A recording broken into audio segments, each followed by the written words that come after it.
Okay, welcome to our introduction to acids and bases. What you'll learn in this video is what are some of the common items that contain acids and bases, what makes them acidic and basic, which is really another way of saying what is an acid in its pure form, what's a base in its pure form, and we might think a little bit about why these things are so nasty, why they cause huge holes like this, and why they are regarded as strongly corrosive, for example. Okay, let's go ahead.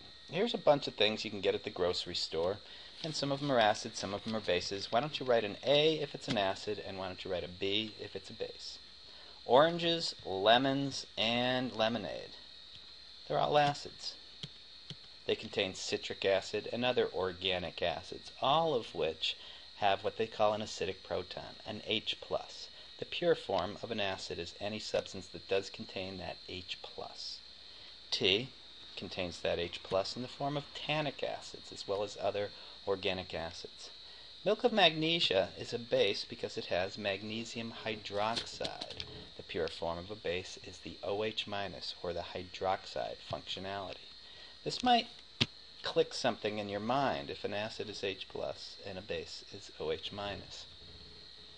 Baking soda is a base, although interestingly it's NaHCO3, sodium bicarbonate. There's no OH- there. However, it does form it in solution. Tricky, yeah? Batteries are normally acidic in your car. They're lead-acid batteries. They literally have sulfuric acid in them.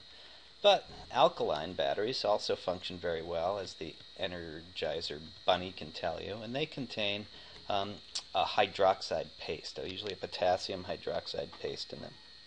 Milk seems like it might be basic, but in fact it contains some lactic acid and has a pH of 6.5 to 6.8. It's a weak acid. Baking powder is very similar to baking soda. It's sodium carbonate rather than sodium bicarbonate, and it only generates that OH-, that base, in solution. Vinegar contains some acetic acid. Tomatoes contain the same organic acids as oranges and lemons, things like citric acid, and they are weakly acidic. So what can we say in general? Acids tend, if you think about them, all to be a little bit sour or bitter, and some people try to differentiate those two. Bases, on the other hand, tend to be more softer and more slippery. So that's kind of a touchy-feely definition of an acid and a base. That H+ is a very powerful acidic component and can react with a lot of basic substances. It can also react with substances that aren't acid or bases at all, like sugar, for example. And bases contain that OH-, which is a highly electronegative polyatomic ion, and are very powerful substances as well.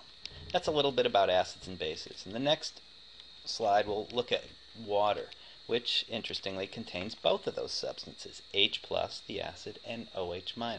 HOH, H2O, that's water.